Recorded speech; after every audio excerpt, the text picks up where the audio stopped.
Feliz sábado para todos. Cuenta un erudito de nombre William Barclay, que en una ocasión le preguntaron a un famoso científico cuál es la diferencia entre lo difícil y lo imposible. Dice Barclay que este científico respondió que lo imposible toma un poquito más de tiempo. Y mi pregunta para ti en este momento es, ¿tenía razón este hombre?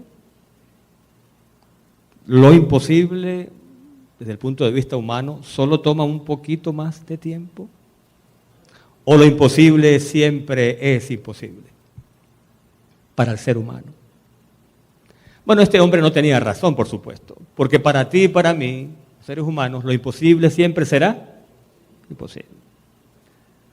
Hablando de Dios, ya ese es otro territorio, porque para Dios, ¿qué dice la Escritura? No hay nada imposible para Él. Y cuando hablamos de que no hay para Dios nada difícil, ni nada imposible, hay un relato en la Biblia que siempre me ha cautivado. Hay muchos milagros en la Biblia y pasajes en los cuales se manifiesta el poder de Dios. Pero hay uno en particular que no sé por qué. Cada vez que leo ese pasaje encuentro que Dios es realmente maravilloso y que no hay nada difícil para Él. En una oportunidad Dios se presentó a Abraham, padre de la fe, y le hizo un anuncio que tiene que haber dejado a Abraham perplejo. Abraham tenía 99 años. Génesis 17. De hecho, ni siquiera su nombre era Abraham, sino Abram. 99 años y Dios le promete, entre otras cosas, dice Abraham, vas a ser padre de multitudes. Padre de multitudes a un hombre que tenía ¿qué edad? Después del discurso que Dios le da y donde le habla de que su descendencia no se podría contar como no se puede contar las estrellas, Abraham entonces responde. En Génesis 17, el versículo 17, o sea que es muy fácil de recordar, dice, entonces Abraham se postró sobre su rostro y dijo en su corazón, a un hombre de 100 años le ha de nacer un hijo. A un hombre de 100 años le ha de nacer un hijo. ¿Y alguien sabe qué edad tenía Sara cuando ese anuncio, esa promesa se le dio a Abraham? Bueno, Abraham tenía 100 y Sara tenía 90 años. Biológicamente, ¿está allí? Y Sara, ya de 90 años, ha de concebir. Biológicamente imposible, totalmente. Qué cosa tan absurda pensar que un hijo nacerá de dos ancianos de esa edad. En el capítulo siguiente, no vamos a ir a todos los detalles, pero en el capítulo siguiente, el mismo Señor, con 2 ángeles, desciende para destruir Sodoma. Y el Señor, en un momento de la entrevista con Abraham, Génesis 18, versículos 9 y 10. ¿Dónde está Sara, tu esposa? Y él respondió, aquí en la tienda. Y ahora escuchen la promesa más específica. Entonces le dijo, de cierto volveré a ti. Y ahora, ¿qué significa esto? Según el tiempo de la vida. ¿Qué significa eso? Según el tiempo de la vida, y Sara tendrá un hijo. O sea, va a concebir y al cabo de 9 meses, el tiempo de la vida regular, tendrá un hijo. Y ahora dice el relato que Sara entonces que escuchaba, ¿qué hizo? Se rió, le causó risa que ella pudiera a sus 90 años tener un hijo. Bueno, no vamos a leer todo el pasaje, pero en el versículo 14, después que el Señor le dice a Abraham, tu esposa se rió, y a ella le dice, te reíste. Versículo 14, a ver, ¿qué dice? Hay algo difícil para Dios. Ahí está. Hay algo difícil para Dios. Al tiempo señalado, volveré a ti y Sara tendrá un hijo.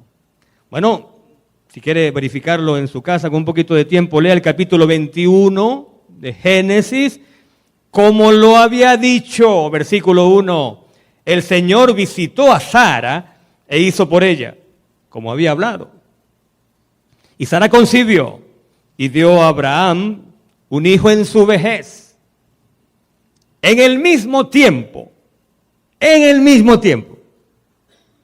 que Dios le había dicho. Ni más tarde ni más temprano, en el mismo tiempo, la palabra de Dios se cumplió. La pregunta es, ¿hay algo difícil para Dios? A ver, piensa, te desafío en esta mañana. Piensa en aquello que en tu opinión es lo más difícil que humanamente puede ocurrir. Eso no es difícil para Dios. Para ti lo es, para mí lo es. Quizás imposible para nosotros, no para Dios. Porque no hay nada difícil para Él. Cuando Lázaro estaba moribundo y luego murió, ¿qué era más difícil para Dios? ¿Sanarlo cuando estaba muriendo o resucitarlo cuando estaba muerto? ¿Qué era más difícil para Dios? Igual, no había dificultad para Él.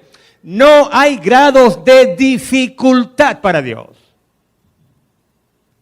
Porque no hay nada difícil para Él.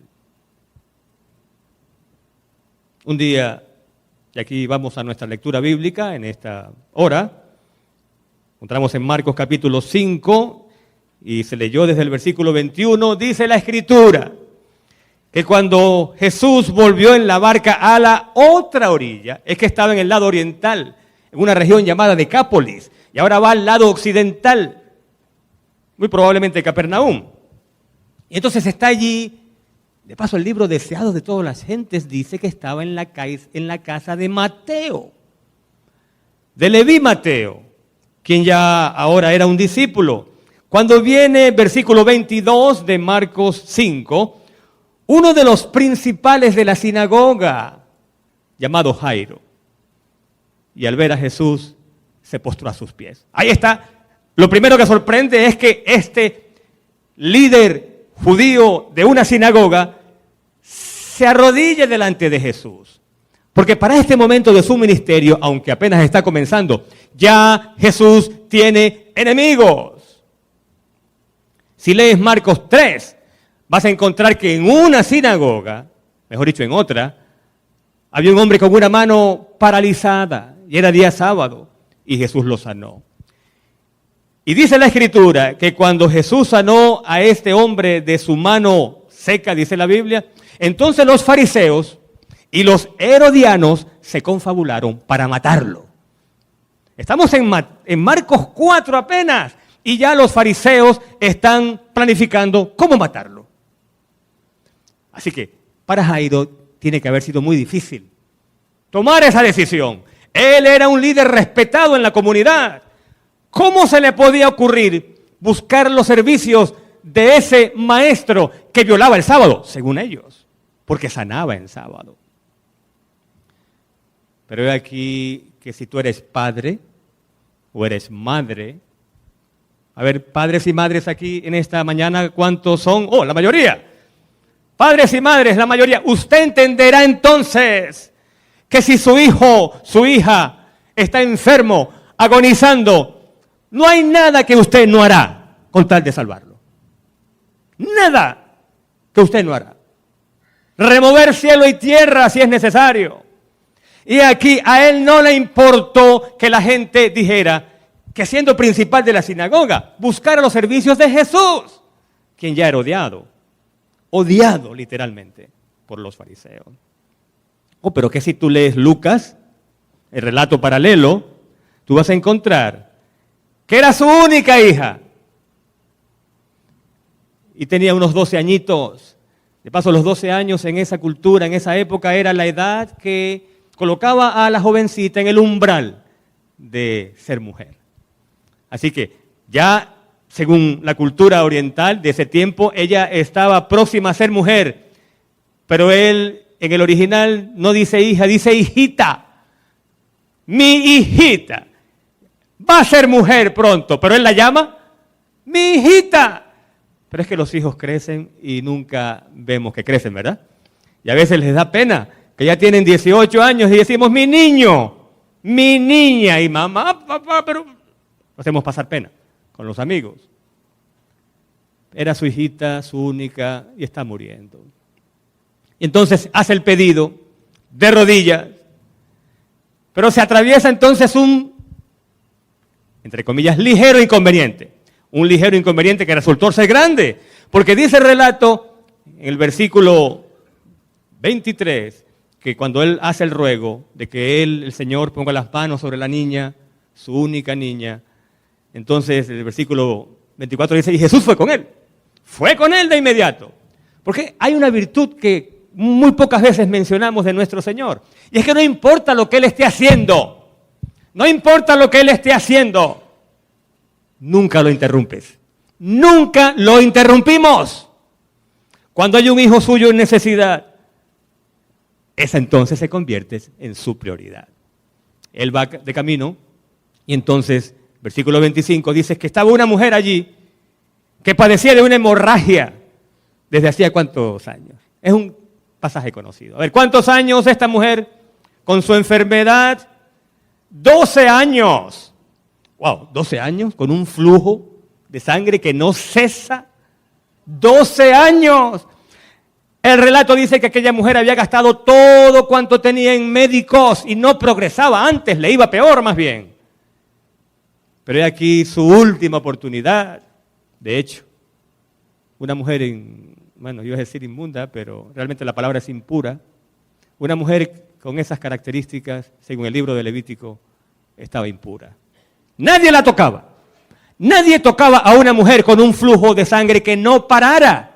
Según el libro de Levítico, impura. Es más, nadie podía siquiera tocar su casa o sentarse en un mueble en su casa, porque según la creencia, todo cuanto ella tocara, lo tornaba impuro también. Así que esta mujer está sufriendo. Nadie la toca, nadie la abraza. La consideran impura, pero ella entonces secretamente, porque ya sabe cuál es su condición, secretamente viene por detrás y toca a Jesús. E inmediatamente lo toca. El Señor, a pesar de que la multitud lo apretuja y lo mandan de un lado al otro, porque es muy grande la multitud, Él siente el toque y, curiosamente, pregunta, versículo 30, ¿quién ha tocado mi vestido? Una pregunta muy interesante, si todo el mundo te está empujando de un lado a otro, ¿cómo preguntas quién me ha tocado? Entonces los discípulos justamente le preguntan, Señor, si la multitud te oprime, ¿cómo preguntas quién te ha tocado? Entonces él mirando alrededor, por ahí estaba la mujer, pero a todas estas, ¿qué está ocurriendo? A todas estas, ¿qué está ocurriendo? ¿Dónde está Jairo? Jairo está allí y su hija está muriendo. Y solo un padre, una madre puede entender qué es lo que se puede sentir cuando un hijo está agonizando y aquel que lo puede curar se demora. Cada segundo cuenta, cada segundo es importante. Y no sabemos qué estaba pensando Jairo, pero no es difícil adivinarlo. Porque en la mente de este hombre tiene que haber habido una lucha muy grande, preguntándose, ¿cómo puede este Señor, maestro, que ha curado enfermedades, detenerse a preguntar quién lo ha tocado cuando mi hija se está muriendo? Y ya yo se lo dije. No culpamos a Jairo, ¿verdad? Si pensó en esas cosas, porque su hija se estaba muriendo y Jesús se detiene para preguntar quién lo tocó. Pero no solamente se detiene para preguntar quién lo ha tocado. Después que la mujer se manifiesta y cuenta que ella fue quien lo tocó, dice el versículo 33, que ella le contó a él toda la verdad. Ok, si son 12 años de enfermedad y ella le cuenta a él toda la verdad, a ver, ¿cuánto tiempo habrá tomado el que ella le contara a él toda la verdad? Para Jairo tiene que haber sido un momento muy doloroso. Cada minuto cuenta. Y él se detiene a escuchar la historia de esta mujer. No se debe haber sorprendido Jairo cuando, según el versículo 35, dice la Escritura, que cuando Jesús estaba todavía hablando, vinieron de casa del principal de la sinagoga y le dijeron lo que él más temía. Es más, quizás ni siquiera se sorprendió, porque entonces le dijeron, tu hija ha muerto. ¡Wow! Qué cosa como para estremecerse, como para decir, Señor, te dije hace rato que mi hija estaba muriéndose.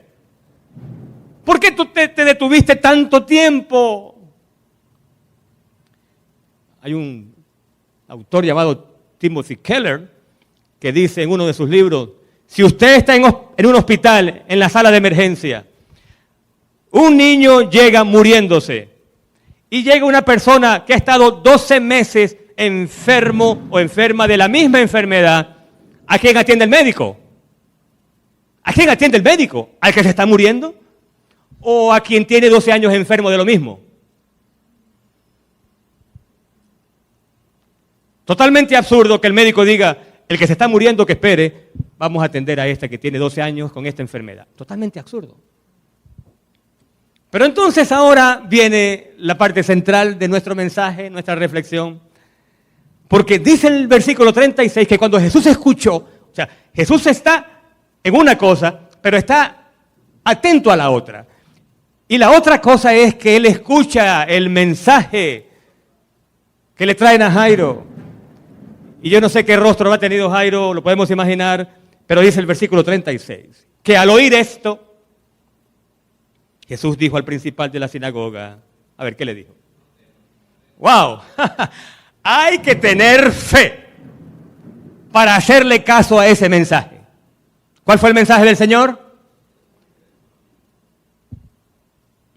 Algo así como, tú tranquilo, paciencia. Pero ya la hija está muerta. Jairo no responde, pero pudo haber dicho, Señor, ¿qué más puedo esperar? Ya murió.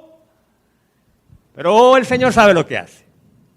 Él sabe que no hay nada difícil para Él. Él sabe lo que está a punto de hacer. No temas. Solo cree. Bien interesante que en el griego, dice Leon Morris, esa expresión, solo cree, en realidad dice, literalmente, sigue creyendo. Y hay aquí un mensaje tremendo. Ya tú has creído en mí al traerla, o traer el mensaje de que se está muriendo. Ya has tenido fe para venir a mí, estando viva. Ahora que está muerta, sigue creyendo. Hace falta fe, ¿verdad que sí? Hace falta mucha fe, porque ya está muerta. Pero él dice, no temas, sigue creyendo. Bueno, el relato, los que lo conocen saben, llega finalmente al hogar de Jairo. Hay un escándalo allí. En aquel entonces, no sé si todavía lo hacen, se pagaba a gente para que llorara. Y tienen que haber sido muy expertos, porque producir lágrimas de repente, pero les pagaban a las plañideras para que lloraran, y a los flautistas, y había mucho alboroto. Y entonces Jesús entra, se da cuenta del alboroto, y dice el versículo 39, que él pregunta, ¿por qué están tan alborotados? ¿Y por qué lloran? Parece una pregunta un poquito fuera de lugar, ¿no? ¿Por qué lloran? Claro, porque lloramos. ¿Por qué más vamos a llorar? ¿Por qué alborotáis y lloráis? Y ahora la declaración. Dice, la niña no está muerta, sino duerme. ¿Y qué se produce como consecuencia de esa declaración? El versículo siguiente dice, y se burlaron. Y se burlaron de él, en su cara se burlaron de él. Pero aquí, ahora, yo quiero pedirte que dejes marcada tu Biblia en esa página, quizás con un papelito o algo, o con el dedo, y vayas conmigo brevemente al libro de Romanos, donde se habla de Abraham también, y es el apóstol Pablo quien habla de Abraham, y en el versículo 17 de Romanos 4, nota las siguientes palabras. Hablando de Abraham, Pablo dice, pues está escrito, te he puesto por padre de muchas naciones. Ese es Abraham, padre de muchas naciones. Él, hablando de Abraham, dice Pablo, él es nuestro padre ante Dios, en quien creyó. A ver, ¿a qué se está refiriendo? ¿A qué instancia está haciendo Pablo alusión cuando dice Abraham creyó? ¿Qué creyó? Creyó la promesa. ¿Cuál promesa? De que a pesar de tener 100 años, sería padre de multitudes. Entonces Pablo está haciendo alusión al hecho de que Abraham creyó la promesa. Y dice más, en quien creyó. Ahora, esta declaración hay que subrayarla, hay que grabarla. Porque hablando de Dios, dice, el Dios que da vida a los muertos y llama las cosas que no son como si existieran. ¡Qué barbaridad! ¿Qué cosa? El Dios, ¿qué cosa dice Pablo del Dios en quien Abraham creyó? Dice de ese Dios, este es el Dios que da vida a los muertos. Este es el Dios que llama las cosas que no son como si ya fueran.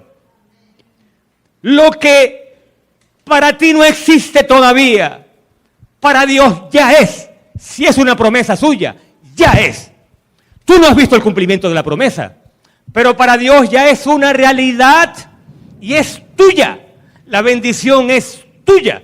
No porque tú la estás viendo, sino porque Dios lo ha prometido. Y si lo ha prometido Él, muy bien. Ese es el Dios que da vida a los muertos. Y es el Dios que llama las cosas que no son como si ya fueran.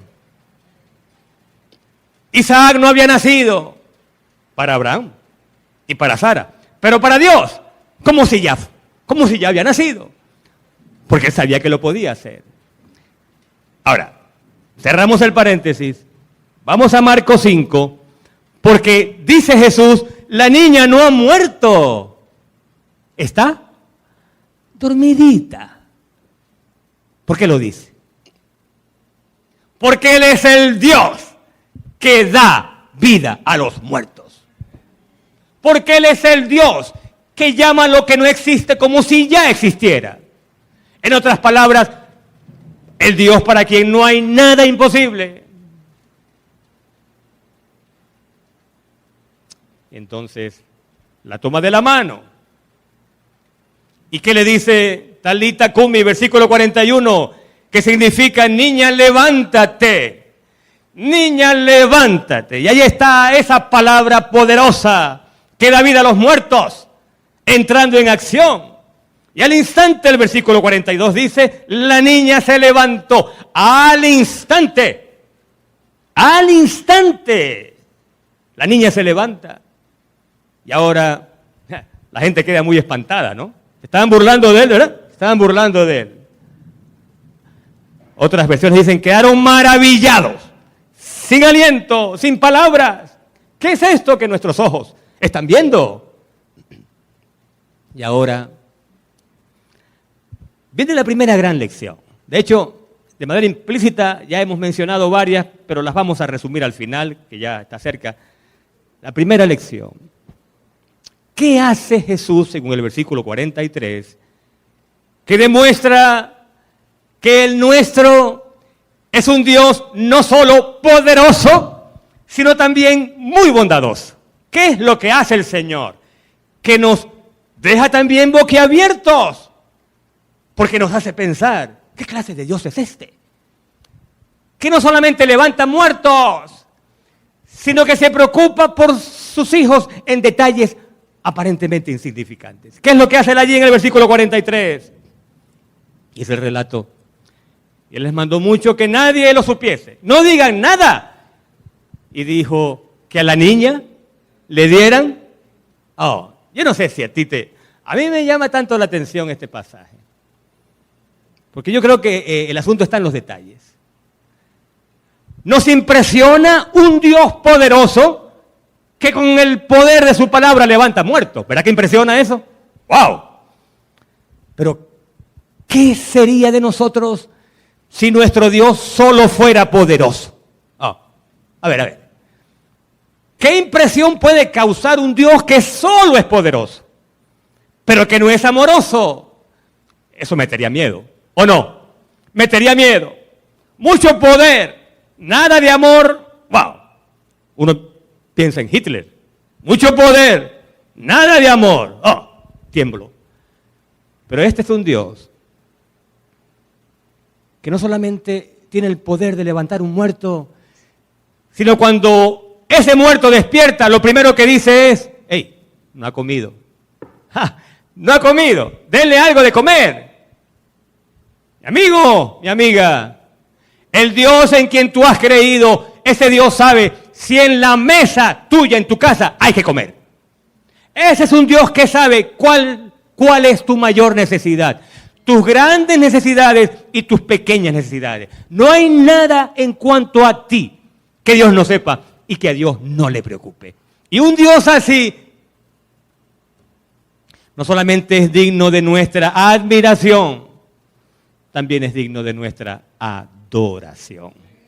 ¿Verdad que sí? Yo quiero adorar a ese Dios, porque no solamente tiene poder para levantarme de los muertos el día de la resurrección, sino que mientras vivo está pendiente de mi más pequeña necesidad.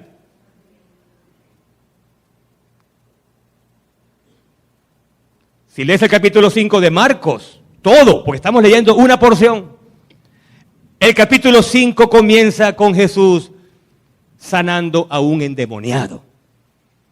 Y los endemoniados eran gente que había que mantenerlas, ¿cómo?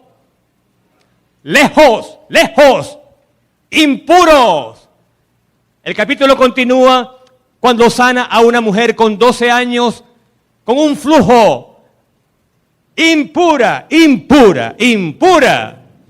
Y el capítulo termina cuando sana a una niña que ha muerto. Nadie tocaba a un muerto a menos que lo hiciera consciente de que se contaminaría. Así que, endemoniados, mujeres impuras con flujos de sangre, muertos, Jesús los busca a todos y los sana a todos. ¿No es maravilloso ese Salvador nuestro? En otras palabras, no hay nadie que sea tan impuro como para que Él no lo pueda tocar y sanar. Si tú llegaste a pensar algún día, o aún lo piensas, de que tu pecado es tan grande que nadie, ni siquiera Dios lo puede perdonar, pues puedes dar gracias a Dios hoy, porque hoy mismo Él te puede perdonar. No importa cuán bajo hayas caído, Él te puede sanar. Y esa es la primera lección. Pero son 3. Y la número 2 me gusta tanto como esta primera. Porque, ¿qué más hubiera querido Jairo que apurar a Jesús? ¿Verdad que sí? Apurarlo para que llegara a la casa lo antes posible y sanara a su niñita. Pero él tomó su tiempo, ¿o no? ¿Tomó su tiempo el Señor, sí o no? ¿Alguna lección? ¿Alguna lección? Claro que sí. La lección es, no podemos apurar a Dios. Ni siquiera lo intentemos. No intentes escribirle la agenda a Dios, porque Él tiene su propia agenda. Y rara vez coincide su agenda con la nuestra. Queremos sanidad y la queremos ya. Queremos trabajo y lo queremos ya. Si hay un problema en mi relación sentimental con esta mujer o con quien sea, queremos que ese problema sentimental se arregle ya. Y si hay un problema en mi matrimonio, que se arregle ya. Y si el problema es laboral, que se arregle ya. ¿Verdad que sí? ¿Es o no es así? Y a veces cuando no llega la respuesta decimos, Señor, ¿por qué me has abandonado? ¿Qué he hecho? ¿Por qué, Señor? Ya Él tomó nota. Ya Él tomó nota de tu necesidad. Pero no solamente Él tomó nota de tu necesidad, Lo más importante es que Él sabe cuándo te conviene recibir la bendición. No es tu agenda la que aquí debe imponerse, es la agenda de Dios. No apuremos a Dios.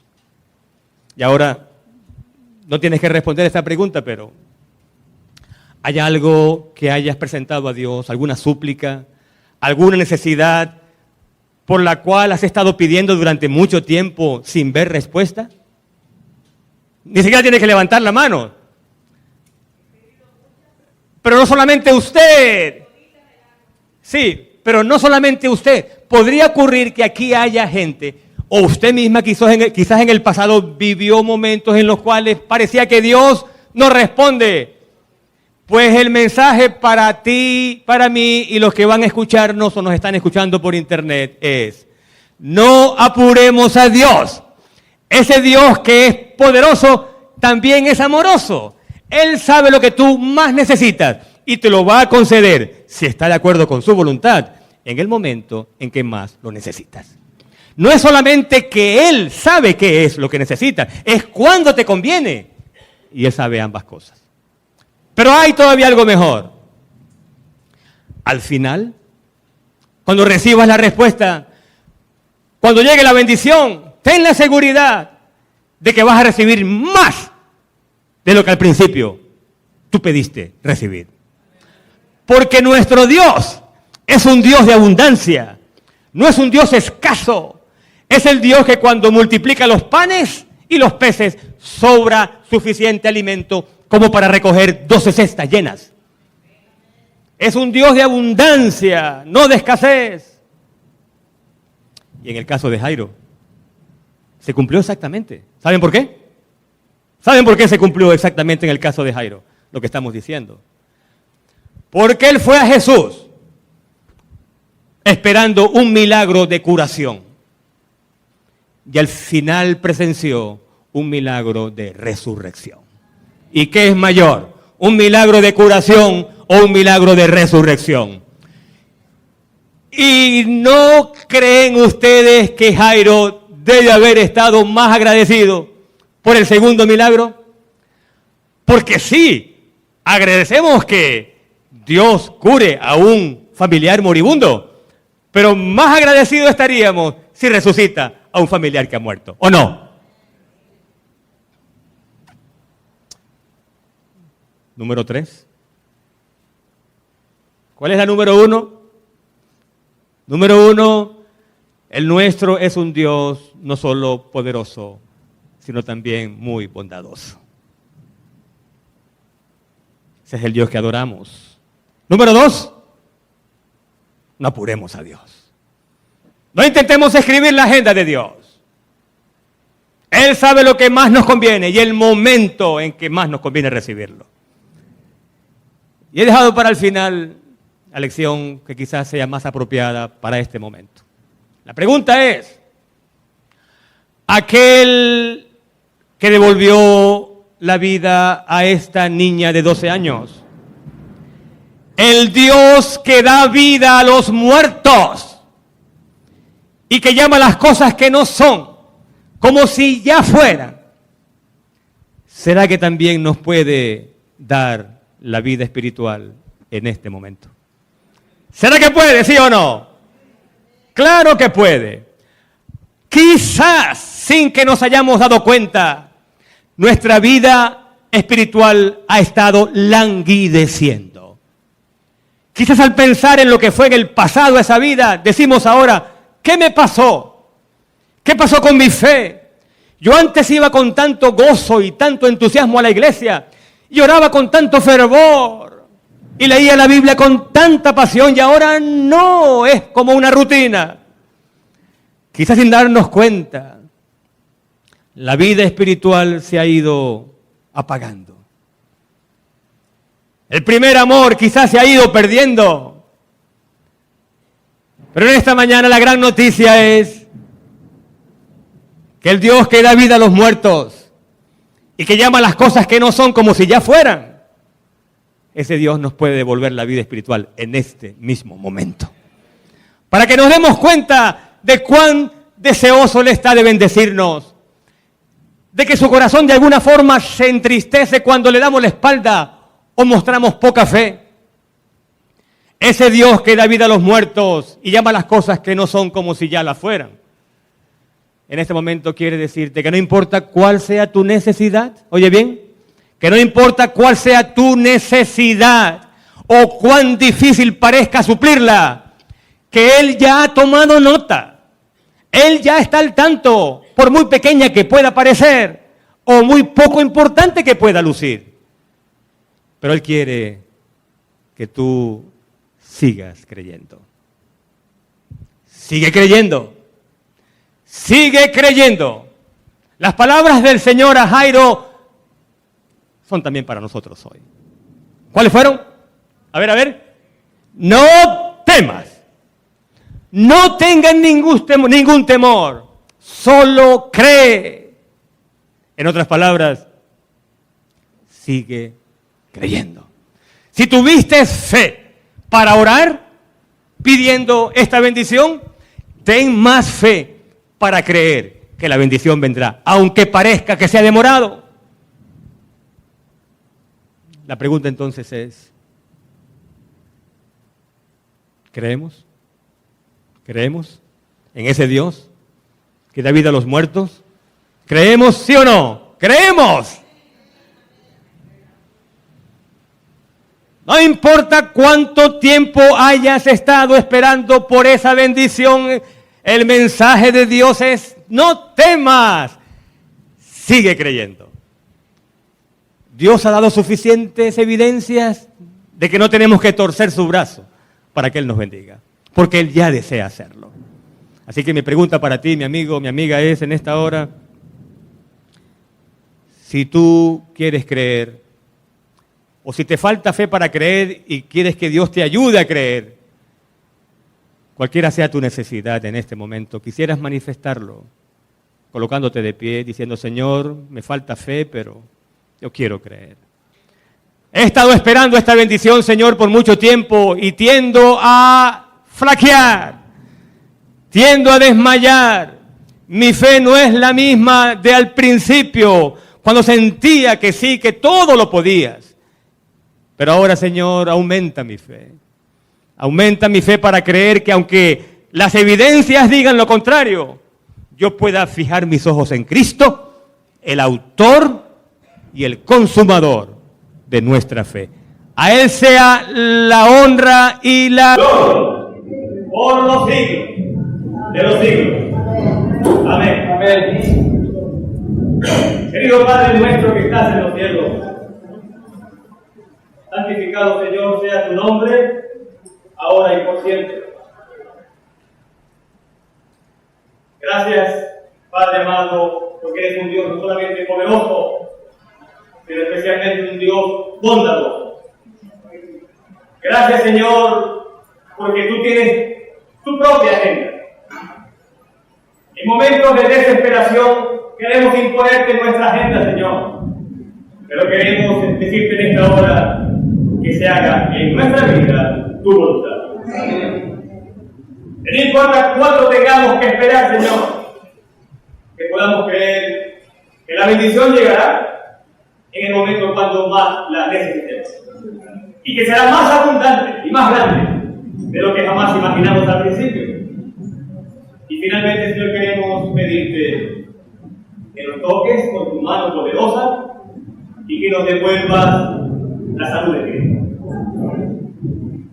Que fortalezcas nuestra fe para vivir de tal modo que nuestra vida sea, Señor, un testimonio poderoso de ese Dios que da vida a los muertos.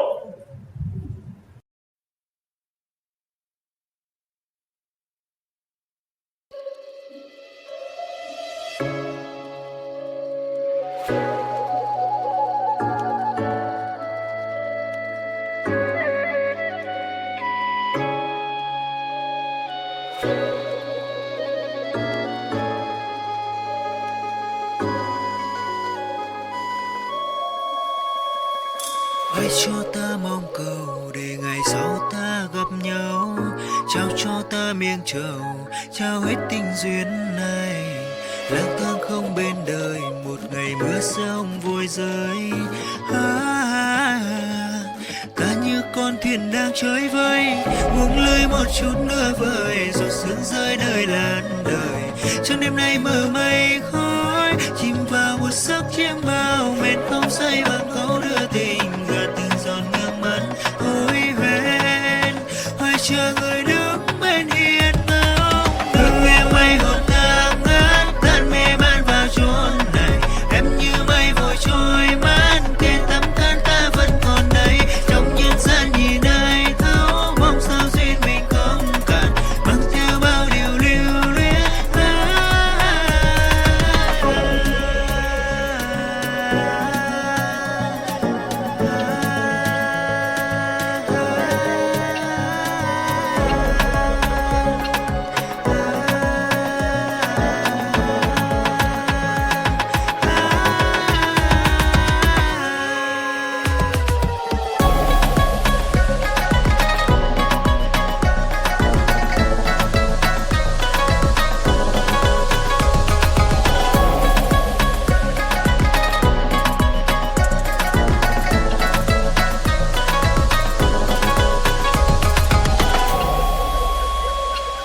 Lang thang không bên đời, một ngày mưa sông vội rơi.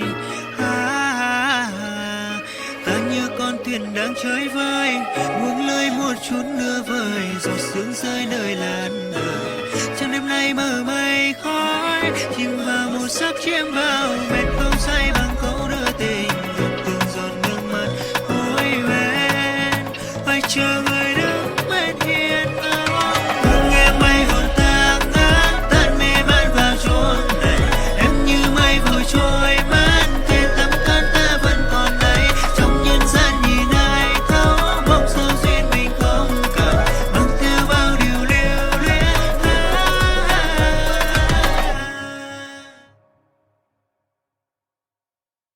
Y que llama las cosas que no existen como si ya existiesen. Y un Dios que está próximo a venir en su gloria y en la gloria de sus ángeles.